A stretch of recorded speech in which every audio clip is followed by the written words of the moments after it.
प्यारे बच्चों, हम लोग वाक्य का अध्ययन कर रहे हैं।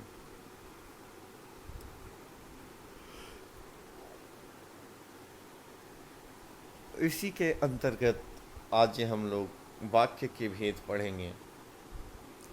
बच्चों, वाक्य के भेद दो आधार पे किए जाते हैं। पहले को कहते हैं अर्थ की दृष्टि से और दूसरे को कहते हैं रचना की दृष्टि से। अर्थ की दृष्टि से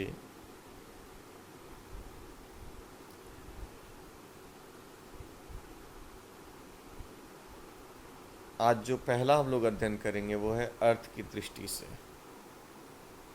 अर्थ की दृष्टि से बच्चों, अर्थ के आधार पर वाक्य निम्नलिखित 8 प्रकार के होते हैं। पहले को कहा गया विधानवाचक, दूसरे को कहा गया निषेधवाचक, तीसरे को कहा गया प्रश्नवाचक, चौथे को कहा गया संकेतवाचक, पांचवें को संदेहवाचक, छठे को इच्छावाचक, सातवें को आज्ञावाचक और आठवें को विस्मयादिवाचक। ठीक है, आइए अब इन 8 के बारे में हम लोग जानते हैं।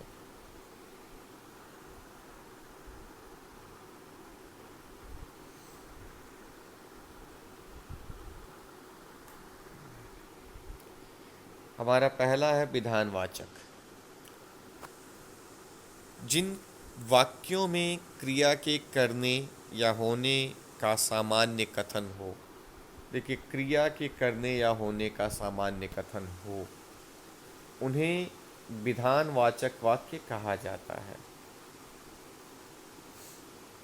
जैसे वह प्रतिदिन व्यायाम करता है। यहाँ देखिए काम का होना पता चला, प्रतिदिन जो है कोई काम वो कर रहा है। सूर्य आग का बड़ा गोला है, यहाँ आग का बड़ा गोला है। तो बच्चों इन वाक्यों में देखिए एकदम सिंपल चीज़ें कह दी गई हैं। ठीक है, तो ये विधानवाचक। बच्चों अगला है निषेधवाचक। इसको अंग्रेजी में निगेटिव सेंटेंस, विधानवाचक अफर्मेटिव। ठीक है, निषेधवाचक मतलब निगेटिव, जिसमें निषेध, जिसमें मना करना हो। जैसे इसकी परिभाषा कह रहा है, जिन वाक्यों में क्रिया के ना करने या ना होने का बोध हो उन्हें निषेधवाचक वाक्य कहते हैं। जैसे वह प्रतिदिन व्यायाम नहीं करता है, चंद्रमा आग का बड़ा गोला नहीं है। ठीक है, ऐसे वाक्यों को क्या कहेंगे बच्चों? निषेधवाचक। अगला है बच्चों प्रश्नवाचक वाक्य। प्रश्नवाचक वाक्य, तो जिन वाक्यों में प्रश्न किया जाए उन्हें प्रश्नवाचक वाक्य कहते हैं। इंग्लिश में इन्हें इंट्रोगेटिव सेंटेंस कहा जाता है। जिन वाक्यों में प्रश्न किए जाए, ठीक है, जैसे क्या वह प्रतिदिन व्यायाम करता है। इन वाक्यों की बच्चों एक विशेषता ये भी रहती है कि लास्ट में प्रश्नवाचक चिन्ह लगा रहता है। ठीक है, क्या वह प्रतिदिन व्यायाम करता है, क्या सूर्य आग का बड़ा गोला है। देखो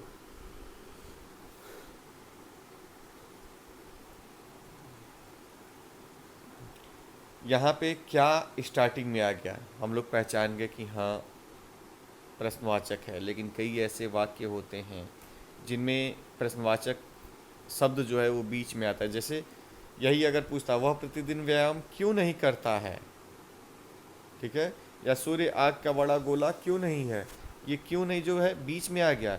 लेकिन लास्ट में जब हम लोग देखेंगे प्रश्नवाचक चिन्ह लगा हुआ है, तब कहेंगे कि हाँ यह जो है प्रश्नवाचक वाक्य है।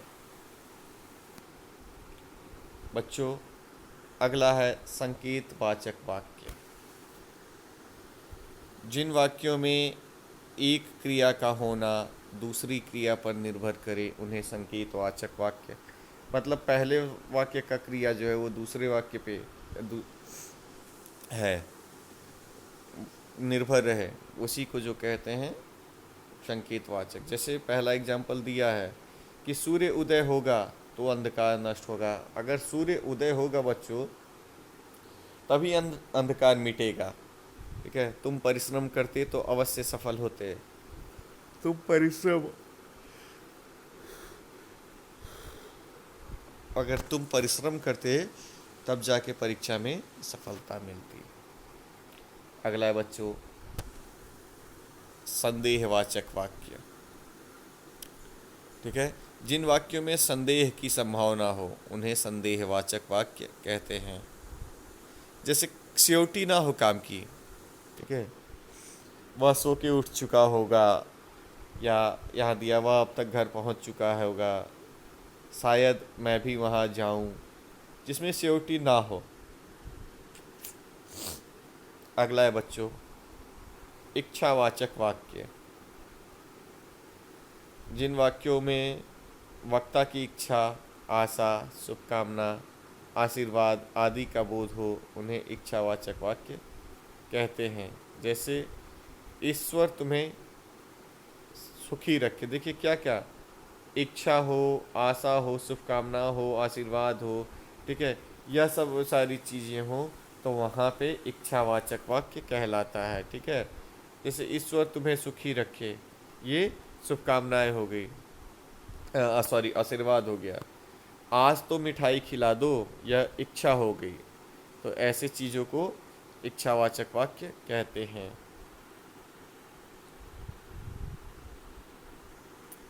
अगला है बच्चों आज्ञावाचक वाक्य। तो इसमें कह रहा है जिन वाक्यों से आज्ञा, आदेश, अनुमति या अनुरोध का बोध हो उन्हें आज्ञावाचक। क्या क्या? आज्ञा, आदेश, अनुमति, अनुरोध, ठीक है, यह सारी चीज़ हो वहाँ पे आज्ञावाचक वाक्य होता है। मोहन तुम कमरे से बाहर चले जाओ, ये आज्ञा हो गया। अब आप अंदर आ सकते हैं, ये अनुमति हो गया। कृपया कल फिर आना, यह अनुरोध हो गया।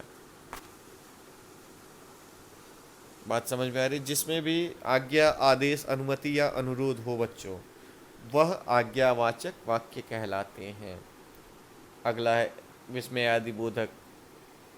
अंग्रेजी में इसको एक्सक्लेमेशन सेंटेंस कहते हैं। इसका साइन याद रखिएगा, ये विस्मयादि बोधक का साइन है। ये वाक्य में लगा ही रहेगा, आप लोग पहचान जाएंगे कि हाँ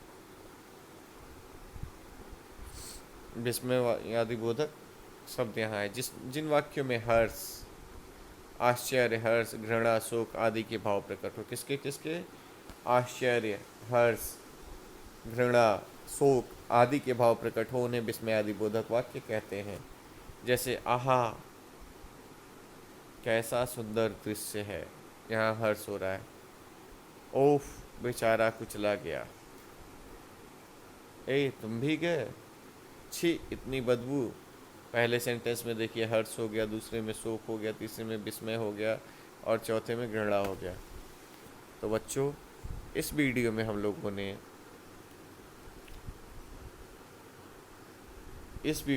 लोगों ने अर्थ की दृष्टि से वाक्य के भेद को पढ़ा। अगले वीडियो में हम लोग रचना की दृष्टि से वाक्य के भेद का अध्ययन करेंगे। धन्यवाद।